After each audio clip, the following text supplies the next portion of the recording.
Oi todo mundo, eu sou a Estela e no vídeo de hoje eu vou falar sobre O Retrato de Dorian Gray, do Oscar Wilde.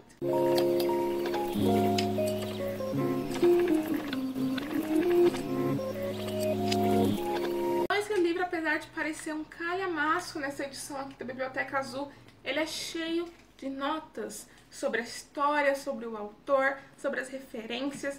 É incrível.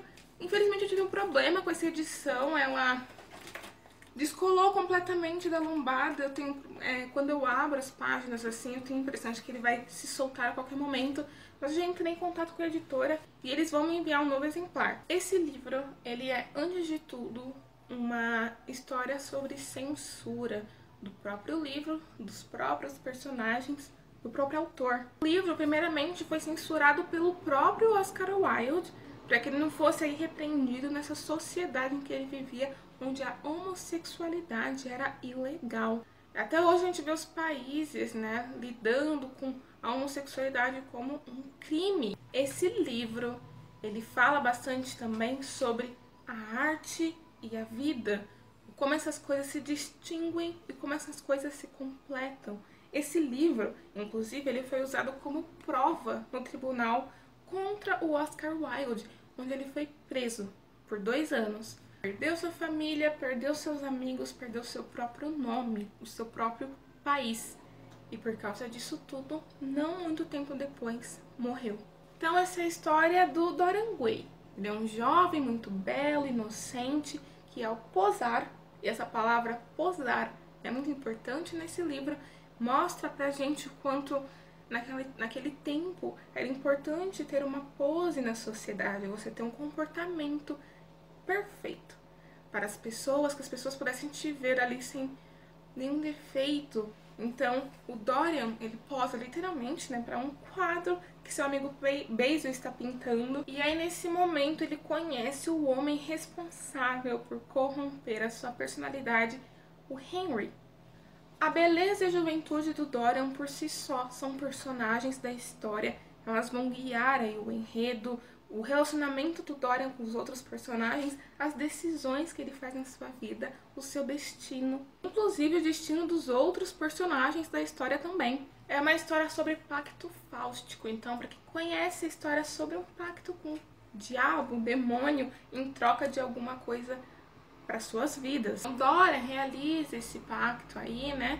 É uma coisa que todo mundo já sabe, mas o importante é como esse pacto se dá, o que é esse pacto, quais são as consequências desse pacto para a vida de Dorian e de seus colegas. Esse livro eu já tinha lido 2 vezes, eu li uma vez para a escola, eu li uma vez em inglês e eu li agora pela 3ª vez nessa leitura conjunta, e essa edição, cheia de notas, e a leitura conjunta da Mel Ferraz trouxe toda uma nova perspectiva sobre esse livro. Eu nunca tinha pensado no quanto esse livro fala sobre arte, sobre o papel da arte na vida das pessoas, sobre o preço da arte muitas vezes, né, nas nossas vidas. Uma das passagens desse livro fala sobre que nunca é um preço muito alto se pagar pela beleza, né, pela essa estética.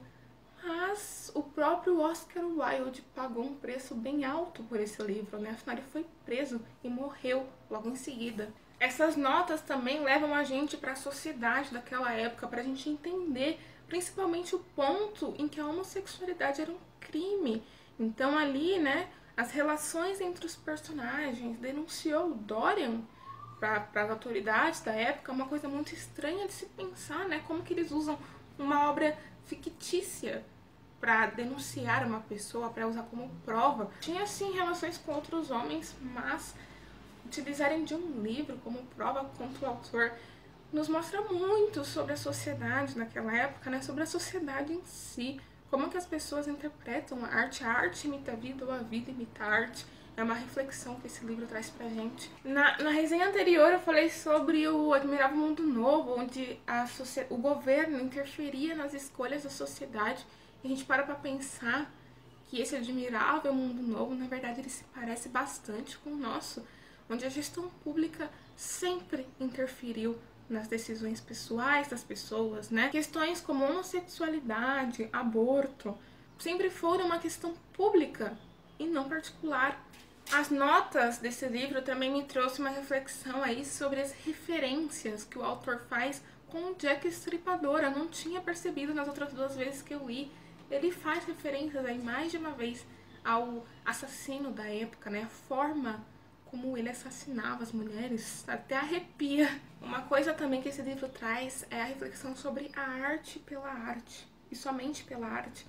Então, ele traz esse movimento aí do esteticismo e me faz pensar também se não era o único objetivo do Oscar Wilde abordar esse tema. Não falar sobre mais nada, só sobre esse tema. E a gente que fica aí colocando outras reflexões, mas ele foi muito sutil também em alguns símbolos que ele coloca no livro. Muito, muito, muito bem pensado cada parte desse livro. Esse livro é um livro sobre aparências, sobre beleza, juventude, amizade e principalmente sobre a corrupção de um jovem. Então, esse livro eu amo de paixão há muitos anos, não é à toa que eu tô lendo pela 3ª vez e com certeza eu vou reler. Eu amo falar sobre esse livro, eu amo esse livro em geral, eu amo o autor. É uma obra fenomenal. Recomendo muito que todos leiam. Então esse foi o vídeo de hoje sobre o retrato de Dorian Gray, o meu queridinho. Eu espero que vocês tenham gostado e até a próxima.